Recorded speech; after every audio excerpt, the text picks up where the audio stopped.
और सब कैसा है? आई रियली होप कि सब बढ़िया हो। मैं हूं आपका दोस्त आकाश राठौर।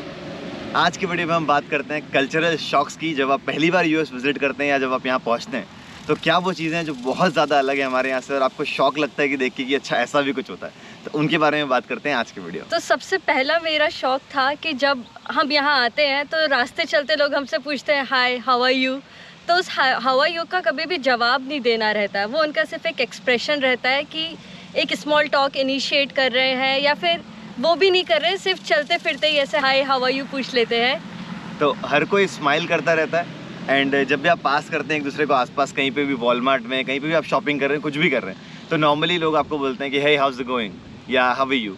तो उसका सिंपल मतलब है जस्ट आपको बस बोलना है गुड गुड। या ये नहीं कि आप पूरा एक्सप्लेन करने लग जाएं या ज़्यादा बात करें। छोटी मोटी बात आप कर सकते हैं like small sentences and all, but ज़्यादा बात करने का उस पर्टिकुलर सेंटेंस का मीनिंग नहीं होता है। हाँ, और ये जनरली हम ऐसे बड़ी सिटीज़ में नहीं देखते कि न्यूयॉर्क या शिकागो में हम वॉक कर रहे हैं, क्योंकि तब लोग हमेशा ही अपनी जल्दबाजी में रहते हैं। बट हाँ, यूजुअली ऐसा देखने में मिलता है। ये भी सही है कि बड़ी बड़ी सिटीज़ में आपको कम मिलेगा, but most of the time अगर आप आउटसाइड बड़ी क्राउडेड सिटीज़ से बाहर हैं तो बहुत ज़्यादा आपको ये देखने को मिलता है। अनदर डिफरेंस जो मुझे यहाँ देखने में मिला कि हम रेस्टोरेंट में जाके बोलते हैं पानी, तो हमेशा वो पानी कम आइस ज़्यादा रहती है। हमेशा ग्लास को पहले आइस से फिल करते हैं, फिर उसमें ठंडा पानी और डालते हैं। तो हमने आदत बना ली है कि अब जब भी हम रेस्टोरेंट में जाते हैं हम हमेशा बोलते हैं कि वाटर विदाउट आइस।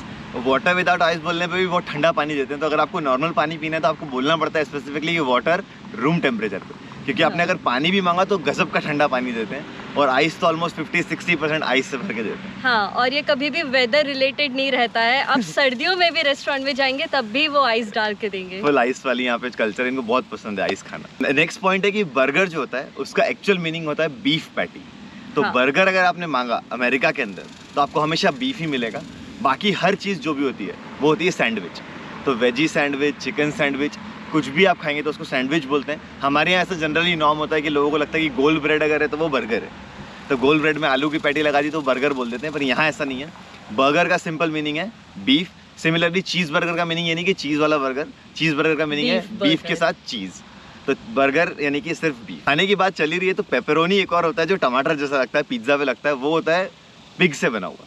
तो पेपरोनी का जो खाने का है वो वेजिटेरियन लोग भी खा लेते हैं, बहुत बार गलती से ऐसा हुआ है, और चीज़ बर्गर भी हो जाता है। तो मेरा एक वेजिटेरियन फ्रेंड है, उसने दोनों गलतियाँ की हैं कि टमाटर समझ के पेपरोनी खा गया और एक बार चीज़ बर्गर बोल के उसको बीफ खिला दिया गलती से रेस्टोरेंट वालों ने। तो ये बहुत ज़्यादा ध्यान रखने वाली चीज़ है अगर आप यहाँ पे आते हैं। वो उनकी लाइफ का अब तक का सबसे शॉकिंग एक्सपीरियंस है। बट हाँ, पेपरोनी बहुत कॉमन है, बहुत ज़्यादा कॉमन है, तो इसलिए आप हमेशा ध्यान रखिए जब भी आप पिज़्ज़ा ऑर्डर कर रहे हैं यहाँ पर। और क्योंकि मैं वेजिटेरियन हूँ और यहाँ पे बहुत सारे इंडियंस जनरली वेजिटेरियन ही होते हैं, तो यहाँ पे खाने में वेजी ऑप्शंस भी बहुत कम है। आप अगर रेस्टोरेंट जाएंगे तो ऐसा नहीं है कि आपको बहुत सारे ऑप्शंस मिलेंगे, एक या दो मेन्यू ऑप्शंस रहेंगे जिसमें से आपको चूज़ करना पड़ेगा।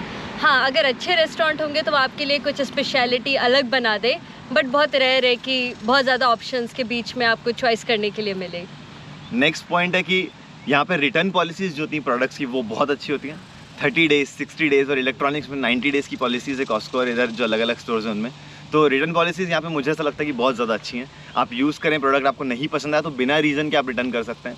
इवन खाने के जो आइटम्स होते हैं वो भी आप खाने के लिए आपने लाए और खोला और आपको नहीं पसंद आया टेस्ट, तो भी वो रिटर्न हो जाता है, जो कि मतलब गज़ब का शॉकिंग है कि इतना ईजी रिटर्न पॉलिसी है। मेरा एक दोस्त है, मैं नाम नहीं बताऊँगा, अनुराग, पर उसने ऐसा कई बार किया कि स्नैपडील एक वेबसाइट होती थी जब मैं छोटा था तब वहाँ पे, तो कोई भी प्रोडक्ट मंगा लिया और रिटर्न करने में दूसरा प्रोडक्ट रख दिया। तो ऐसा हमारे यहाँ लोग दूसरा ऐसा कर देते हैं, पर यहाँ ऐसा नहीं करते। बहुत ट्रस्ट सिस्टम से यहाँ का पूरा जो ओवरऑल सिस्टम है वो चलता है।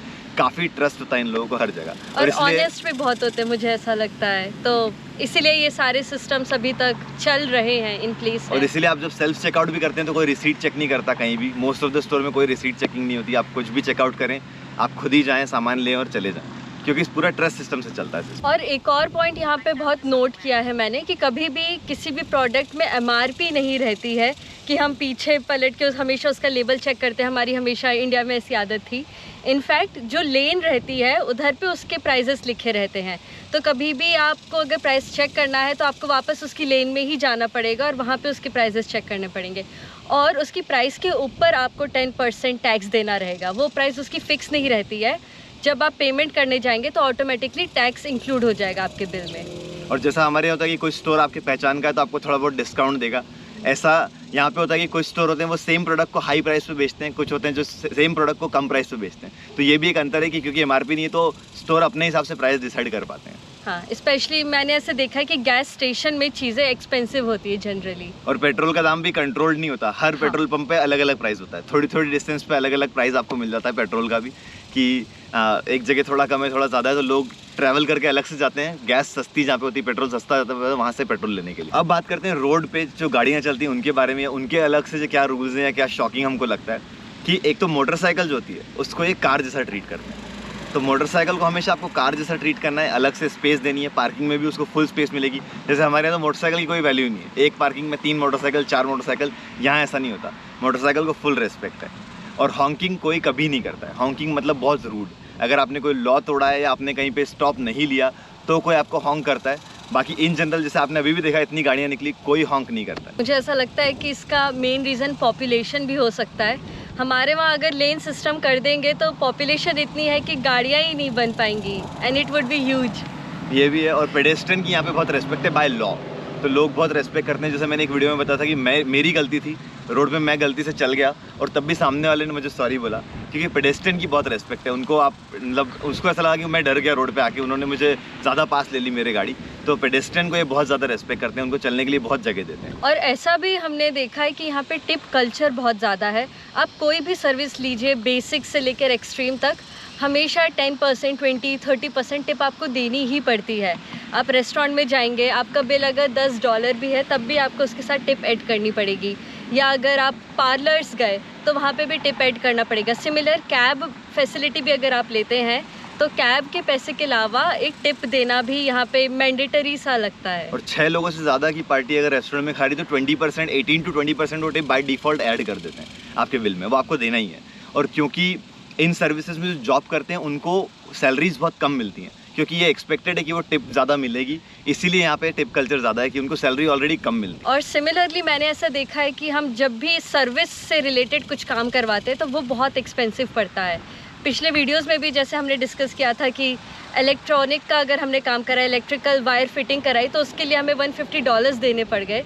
मुझे ऐसा लगता है कि इंडिया में हम होते तो हमारे पास 400-500 रुपीज़ जैसा ही कुछ खर्चा आता। हाँ, तो लेबर का जो भी काम है वो बहुत एक्सपेंसिव है, क्योंकि लेबर कॉस्ट बहुत ज़्यादा है। एक और यहाँ पे बहुत कॉमन है कल्चर का पार्ट, वो है गन्स। अभी हम तो टेक्सास में, तो यहाँ तो आप सुनते हैं, इंडिया में भी बहुत न्यूज़ आती है टेक्सास के बारे में कि गन्स चलती हैं।